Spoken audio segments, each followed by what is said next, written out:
आपके मुख से निकला हुआ हर शब्द हमारे लिए एक आदेश है। हम उसे व्यर्थ कैसे जाने? अर्जुन बिल्कुल उचित कह रहा है। हम माता के शब्दों को व्यर्थ नहीं जाने दे सकते। आप तो मुझे सारे संसार से लड़कर जीत कर लाए हैं।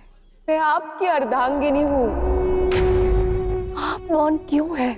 समस्त संसार का विरोध कर सकता, समस्त संसार से लड़ सकता, समस्त संसार को परास्त भी कर सकता, परंतु अपनी माता के वचन के विरुद्ध नहीं जा सकता।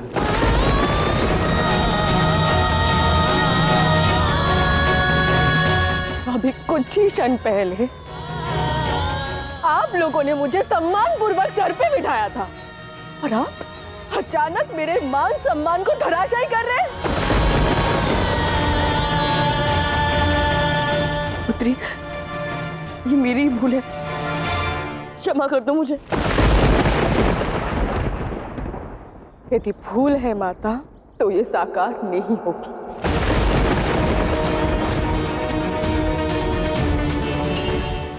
कृष्ण सब जानते हैं, वही थे जिन्होंने मुझे स्वयंवर में मार्गदर्शन दिया। अब वही न्याय करेंगे। मैं उनकी प्रतीक्षा करूंगी। आने दीजिए सखा कृष्ण को, तब ये निर्णय होगा कि मैं यहाँ रहूंगी या पुनः अपने पिता के पास लौट जाऊंगी। बुआ कुंती,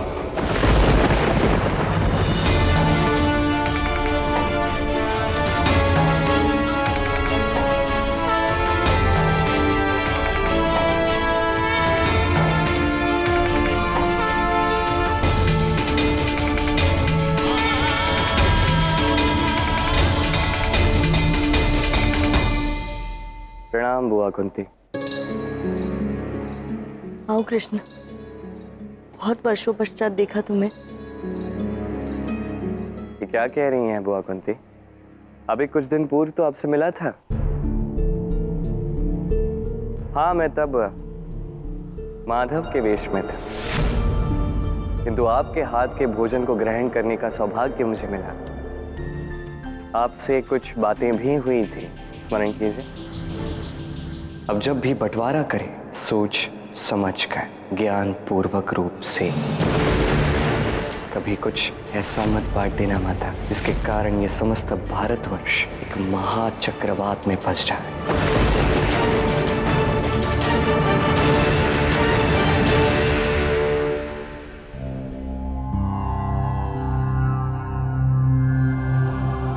ये क्या मेरे पांडव भाइयों के मुख पे इतनी चिंता क्यों है? हम सब चिंता की इस चिता समान अग्नि में चल रहे हैं। कृष्ण, बहुत बड़ा धर्म संकट आन पड़ा। धर्मराज स्वयं धर्म संकट में। ऐसा क्या हुआ है पार्थ?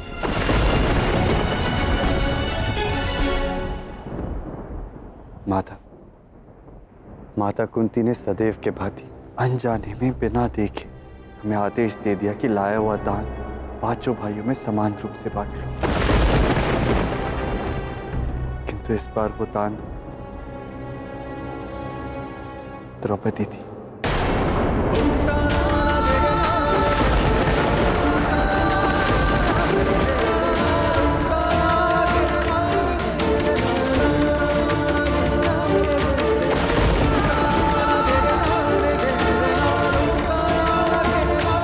ठीक है, बुआ कुंती ने अज्ञानतावश अबोधता में ये शब्द कहे। मैं जानना चाहता हूं मेरे पांडव भाई क्यों चिंतित हैं? तुम सब क्या सोचते हो इस विषय में और तुम सब ने क्या निर्णय लिया है? माता कुंती का कथन हमारे लिए ब्रह्म वाक्य है। किंतु धर्मराज, क्या ये माता का आदेश था? उन्होंने तो अज्ञानतावश ये सब कहा है, भूलवश ये सब कहा है।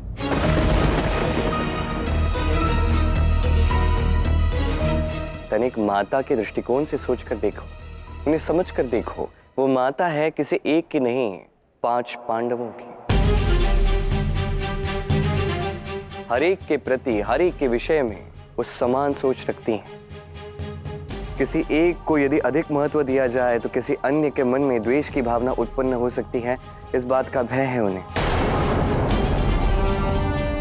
और चाहे जो कुछ भी हो जाए, पर पांचों पांडवों की एकता की शक्ति पर वो कभी कोई आंच नहीं आने दे सकते,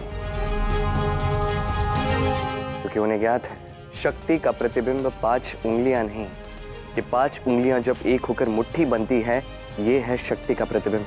कदाचित इसीलिए तुम सभी के साथ उनका समान व्यवहार है।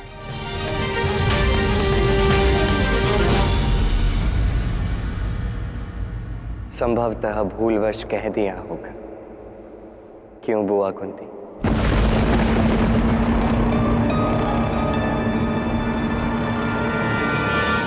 जिस प्रकार विधि के विधान में छोटी से छोटी घटना का कोई महत्व होता है, उसी प्रकार व्यक्ति के मुख से निकले एक एक शब्द का कोई कारण होता है। उसे व्यर्थ कहना धर्म नहीं है, और फिर ये वचन तो हमारी माता के हैं।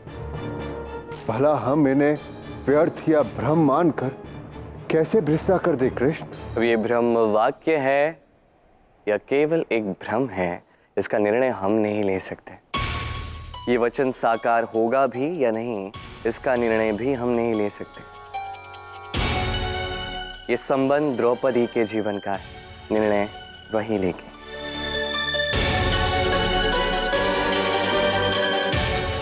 और इसलिए मुझे द्रौपदी से मिलना होगा। चाहिए माता, केवल और केवल आपकी प्रतीक्षा कर रही है। तुम भी मेरे साथ आओगे पार्थ?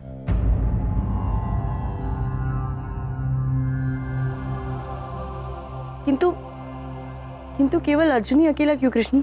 बुआ कुंती, आप अब भी यही सोच रही हैं कि यदि अर्जुन अकेला जाता है तो अन्य पांडवों के मन में कोई दुर्भावना न उत्पन्न हो? ये भय, ये सोच अनुचित है। कई बार हमारे विचारों में उत्पन्न हुए इसी भय के कारण हम कुछ ऐसा कार्य कर जाते हैं जिसके कारण ये समस्त समाज, यहाँ तक कि आने वाली पीढ़ी को भी दुष्परिणाम भोगना पड़ सकता है। और मुझे विश्वास है इस समय आपके मन में ऐसी कोई सोच हो ही नहीं सकती।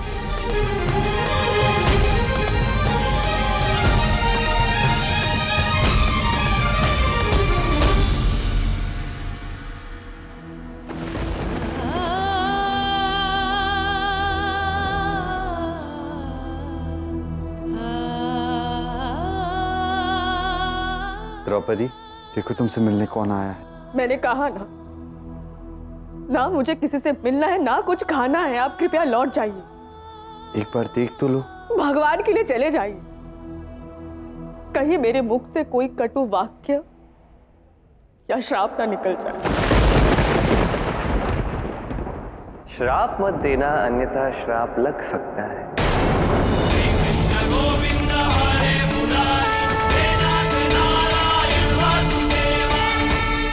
इस जीवन में और किसी से नहीं, बस श्राप से ही भय लगता है। कभी कभी लगता है इसी श्राप के कारण पृथ्वी पर अवतरित हो। सखा कृष्ण, मैं आप ही की प्रतीक्षा कर रही थी। मेरे साथ यहाँ पे घोर अनर्थ हो गया है कृष्ण। आप ही ने मेरा स्वयंवर करवाया था, जिससे मुझे मेरा मनचाहा वर भी मिला। किंतु कृष्ण, घोर अनर्थ हो गया है मेरे साथ कृष्ण। जानता हूं, जो कुछ भी हुआ है उसे अपने दृष्टिकोण से मुझे बता। एक एक बात।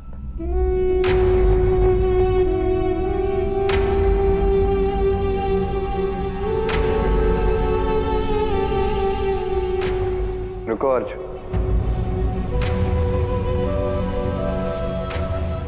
चाहे जो कुछ भी हो, अपने मन की कोई भी बात अर्जुन के समक्ष कहने में संकोच मत करना द्रौपदी। मुझे भविष्य का ज्ञान तो नहीं है, पर इस समय यही तुम्हारा वर है, और उसे अधिकार है वो हर एक बात जानने का जो तुम्हारे मन को पीड़ा दे रही है। उसे अधिकार है उस हर समस्या का समाधान निकालने का प्रयास करने का जो तुम्हें यातनाएं दे रही है।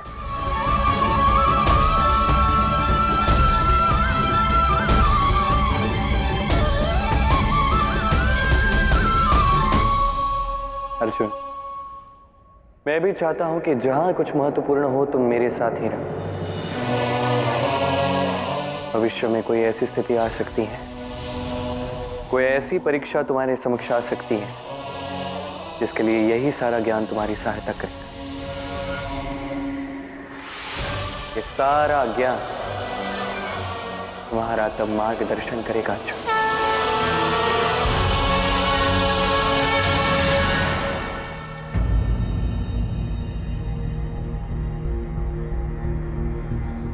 कृष्ण द्रौपदी से बात करने गया तो है, किंतु मुझे पूरा विश्वास है कि द्रौपदी मेरे वचन को साकार करने को कभी सज नहीं होगी। वो ये विवाह कभी नहीं करेगी। पुत्र युधिष्ठिर, मेरे आदेश अनुसार तुमने द्रौपदी के लौटने का प्रबंध तो किया है ना? जी माता। द्रौपदी के पिता महाराज द्रुपद को संदेश भिजवा दिया है। मुझे नहीं लगता कि द्रौपदी अब यहाँ रुकेगी, और यही तुम सबके लिए ठीक है, और द्रौपदी के लिए भी। कहिए सखा कृष्ण, क्या ये संभव है? एक नारी 5 पुरुषों में कैसे बढ़ सकती है? मैं अपना पक्ष अवश्य रखूंगा द्रौपदी। अभी मुझे जानना है कि इस संदर्भ में तुम क्या विचार करती हो। तुम्हें क्या लगता है?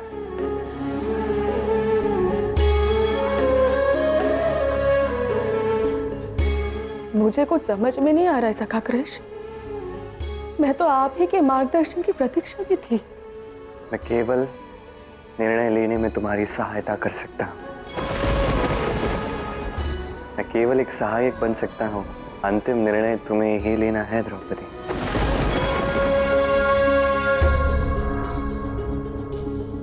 द्रौपदी, जहां तक मैं समझता, जैसे ही बुआ कुंती के मुख से वो स्वर निकले होंगे, तुम्हारे नेत्रों से अश्रु बहे होंगे, और वो देखते ही सारे पांडवों ने और बुआ कुंती ने तुम्हारे पिता को संदेश भिजवाया होगा कि आकर तुम्हें यहां से ले जाए। पार्थ, क्या मैंने उचित कहा? जी माता। हम जानते थे कि द्रौपदी दुखी होगी और ये विवाह उसे स्वीकार नहीं होगा, इसीलिए उसी क्षण हमने महाराज को संदेश भिजवा दिया था।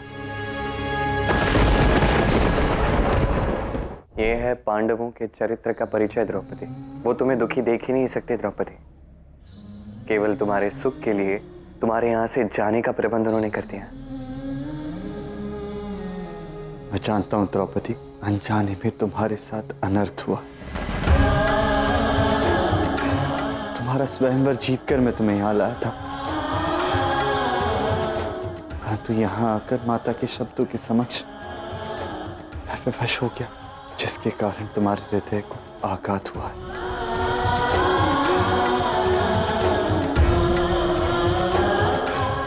मुझे क्षमा कर दो द्रौपदी।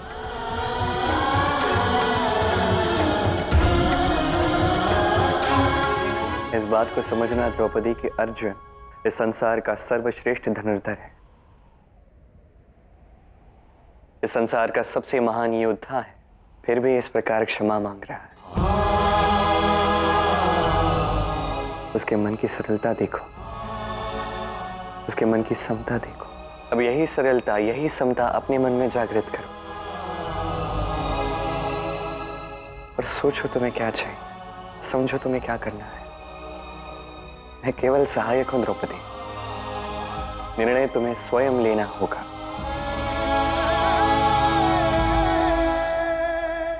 मैं निःशब्द हूं, हतप्रभ हूं सखा कृष्ण। मेरे साथ यहाँ पे जो अचानक हुआ, उससे मुझ में ना कोई क्षमता है ना कोई सरलता। विचारों के ऐसे चक्रवात में मैं घिर चुकी हूं, जहां से निकलना मेरे लिए असंभव प्रतीत हो रहा है। मैं कैसे इन 5 भाइयों से विवाह कर लूं? आज तक संसार में ऐसा किसी के साथ नहीं हुआ है, ना भविष्य में होगा।